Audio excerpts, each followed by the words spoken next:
Existe un partido político en Colombia que lleva 20 años pidiendo el voto con una sola promesa: ser supuestamente la última muralla contra el socialismo en general y particularmente de Gustavo Petro durante los últimos 4 años. Y ese partido acaba de confesar hace un par de días en su propia cumbre, por boca de unas figuras más importantes, que nunca creyó en la libertad económica. No lo digo yo, lo dijo ella. Paloma Valencia afirmó que el Centro Democrático no es un partido de derecha y despreció, con esas palabras, la idea de un partido de, entre comillas, Hayek y de las libertades económicas, cierro comillas. Habrá entonces que tomarle la palabra, porque lo que esa frase revela es mucho más grande que una pelea interna dentro de ese partido. Revela qué ha sido ese partido desde el principio y la manera en la que hay que identificarlo en el futuro sin excusa alguna.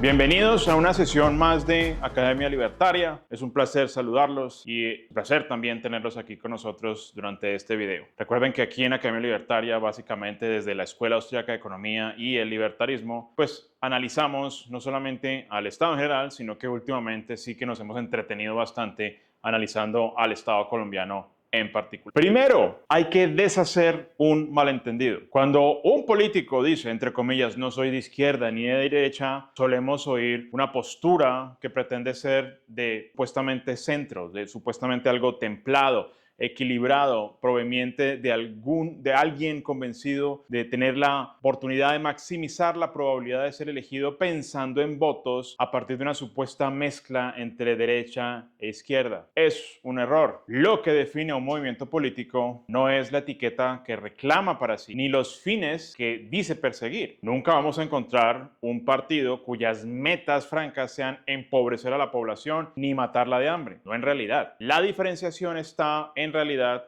en los medios con los que gobiernan. Y de medios, en el fondo, pues solo hay dos. El primero, dejar que millones de personas coordinen libremente sus planes, cada una con su propio conocimiento a través de la propiedad privada y del sistema de precios. Nadie manda, todos ajustan. El segundo, que una autoridad decida por ellas, por esas personas, respecto de un mayor o menor número de asuntos, que dirija los recursos y ponga su plan en el lugar de esas millones de decisiones individuales. El primero es el proceso del mercado, el segundo es el proceso de la planificación central, del cual todos los partidos en uno u otro grado participan. Y toda la pregunta sobre el centro democrático se reduce a esto: ¿con cuál de los dos métodos ha gobernado o ha querido gobernar? Porque mírese por donde se mire, pues no ha sido el primero, definitivamente lejos de haberlo sido. Es hora de ser precisos, así que seamos precisos. El uribismo no es el socialismo soviético, no expropia las fábricas, no abole la propiedad de un plumazo. Es otra cosa. Y Hayek, de quien tajantemente Paloma Valencia tomó distancia absoluta, la describió con exactitud. Existe una tradición política que ama el orden, la autoridad y la mano firme del Estado, que no desconfía del poder estatal, sino que lo abraza cada vez que lo cree necesario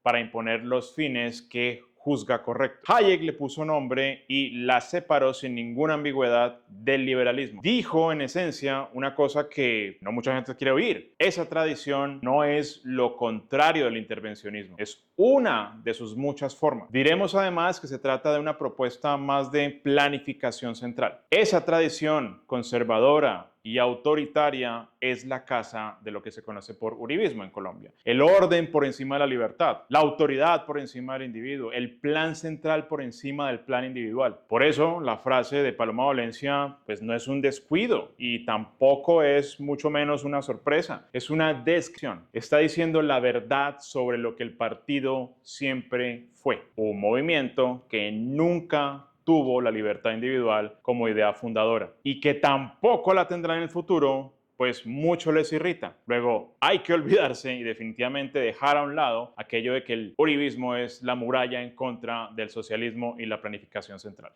Casi que puedo ver desde ya los comentarios aquí abajo en el video. Pero si es que Uribe firmó tratados de libre comercio, si habló de inversión, sigue haciéndolo, y habla de empresa privada y sigue haciéndolo, ¿cómo va a ser que él y sus copartidarios son enemigos de la libertad individual. Y aquí está la clave de todo el argumento. Un partido como el Centro Democrático no necesita estatizar la economía entera para ser considerado como un planificador central, como socialista. Le basta con socializar algunos factores de producción decisivos, sacar esos factores de producción del mercado, quitárselo a las decisiones individuales y entregar esos factores de producción enteros al plan del Estado. Y la pregunta es, ¿cuál es el factor que el uribismo colectivizó sin complejos, con orgullo, sacando pecho hasta convertirlo en su bandera? La seguridad, la fuerza, la coerción. La seguridad democrática, en últimas, no fue un detalle de gobierno, fue la expansión de un aparato estatal que se reserva para sí la decisión última sobre el orden, la fuerza y la vida en el territorio. Es el medio más colectivizado que existe, el monopolio de la coacción dirigido literalmente según el plan de autoridad y no según los acuerdos libres de los agentes del mercado. Y aumentado y fortificado ese monopolio, solo es esperable que el cobro de impuestos sobre la propiedad, sobre la riqueza de las personas, se aumente y la propiedad se respete sistemáticamente. Y ese es el orgullo de su partido. Su seña de identidad, lo que ponen en las vallas. Vean la ironía en toda su magnitud. El movimiento que se presenta como enemigo del colectivismo hizo del factor más colectivizado de todos el corazón de su proyecto. No abolieron la propiedad sobre las cosas. Expropiaron inicialmente desde su propuesta originaria algo más profundo. La libertad de las personas de decidir sobre aquello que ese mismo partido decía venir a proteger. Y no se queda en la seguridad. Miremos lo que el partido hizo, no lo que dijo. Porque a un gobierno no se le juzga por esos discursos que presenta, sino por sus actos. Familias en acción. El uribismo masificó un sistema de transferencias monetarias giradas desde el Estado a millones de hogares. La idea de fondo es inconfundible, siendo esta que la fuente del sustento no sea en última instancia trabajo, mercado, la producción a través del proceso de mercado libre, sino el cheque estatal. El ciudadano no como productor libre, sino como beneficiario dependiente del Estado. Agro, ingreso, seguro. El Estado interviene en el campo repartiendo subsidios, decidiendo desde arriba quién merece ayuda y quién no. El resultado, buena parte de esos recursos pensados para el pequeño campesino terminó en manos de los más poderosos dentro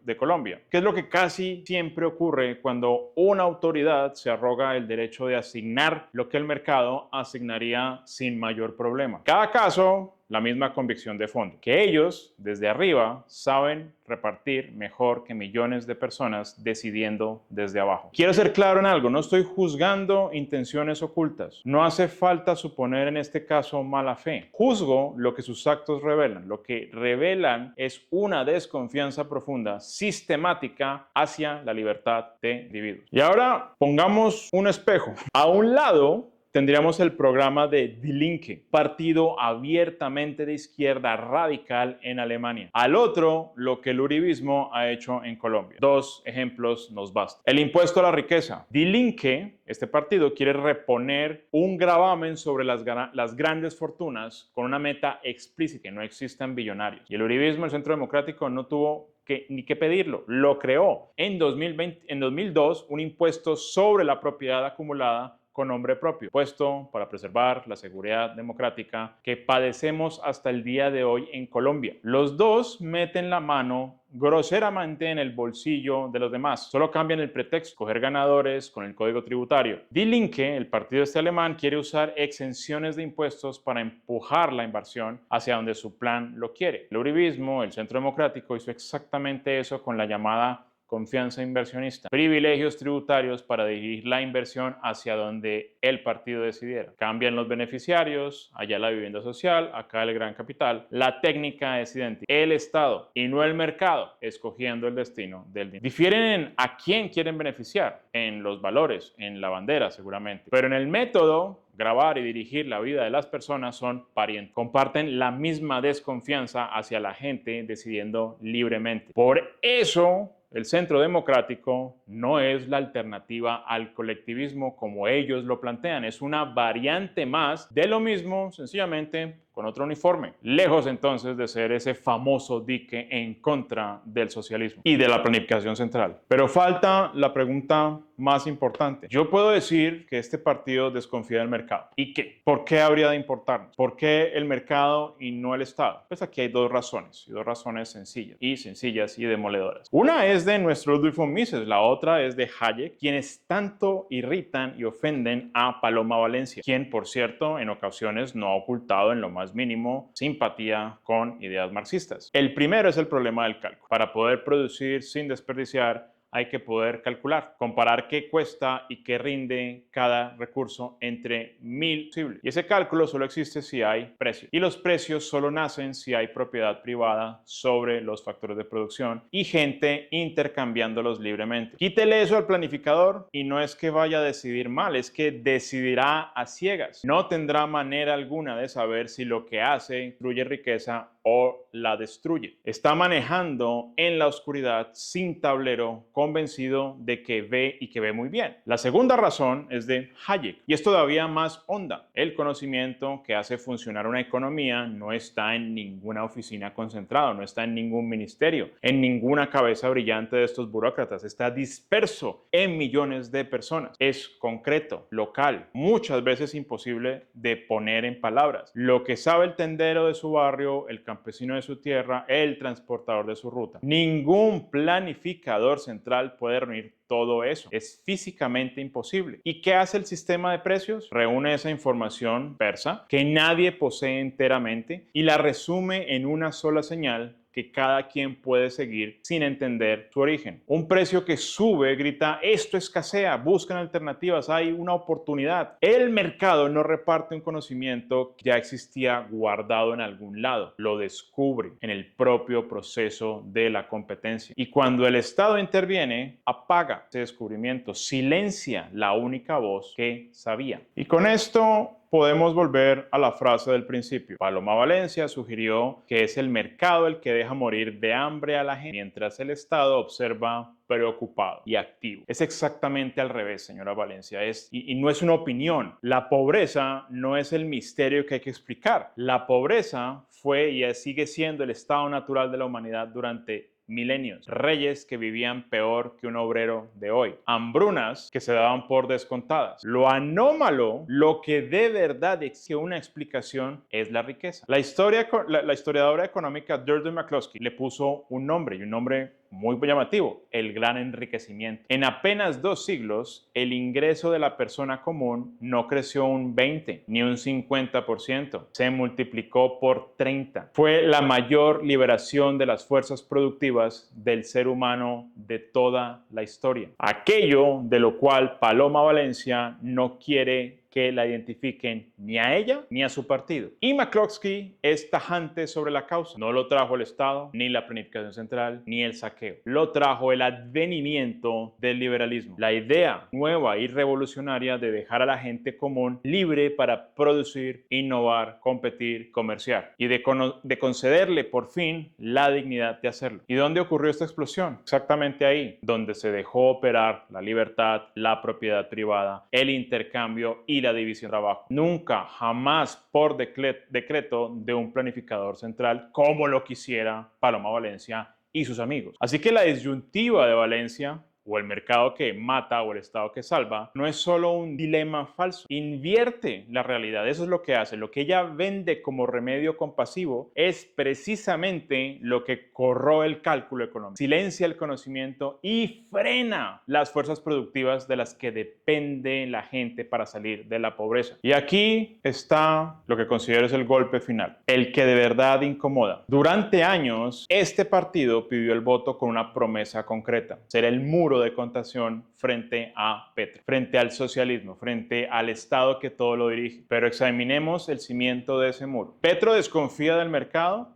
y quiere que el Estado dirija la salud, la energía, la tierra. Y el Centro Democrático desconfía del mercado y ya hizo que el Estado dirigiera fuertemente la seguridad, gravara el patrimonio, repartiera los subsidios, escogiendo a los ganadores y perdedores. Cambian los sectores, cambian claramente los beneficiarios, cambia obviamente el discurso, pero el método es el mismo. Arriba, alguien que planifica. Abajo, personas a las que se les niega el derecho a decidir. Los dos creen que saben mejor que usted y que yo qué hacer con lo suyo y con lo mío. Dijeron que era lo contrario de Petro. En el método, me temo, trataron ser su reflejo y siempre lo han sido y siempre lo serán. El muro y aquello que debía contener estaban hechos del material, de la misma fibra. Le vendieron una alternativa, le entregaron básicamente una variante. Entonces, la conclusión básicamente se escribe sola. Si el Centro Democrático no guarda ninguna relación real con las ideas de Mises y de su estudiante Hayek, si los nombra solamente para despreciarlas, no queda un lugar neutral donde ubicar a este partido. Alejarse de esas ideas significa algo muy preciso. Alejarse, como hemos dicho, de la noción del cálculo económico, del conocimiento disperso y del respeto del proceso de mercado libre. Alejarse de las condiciones mismas de la libertad y de la prosperidad. Y un partido que se aleja de su método y por sus efectos debe ser reconocido por lo que un adversario más de la libertad individual, de la propiedad privada y del libre mercado en Colombia. No un adversario que lo confiese, uno que actúa como tal mientras jura defender lo contrario. Y ese quizá es el más peligroso de todos. Muchísimas gracias por haber visto nuestro video de hoy. Como siempre, agradecemos mucho la suscripción que puedan hacer al canal y el like que nos puedan regalar, comentario, el cual tratamos de contestar lo mejor que podamos. Y también nos hace sumamente felices que compartan este video con las personas que mejor consideren. Muchísimas gracias por habernos visto hoy y nos vemos entonces en la próxima ocasión.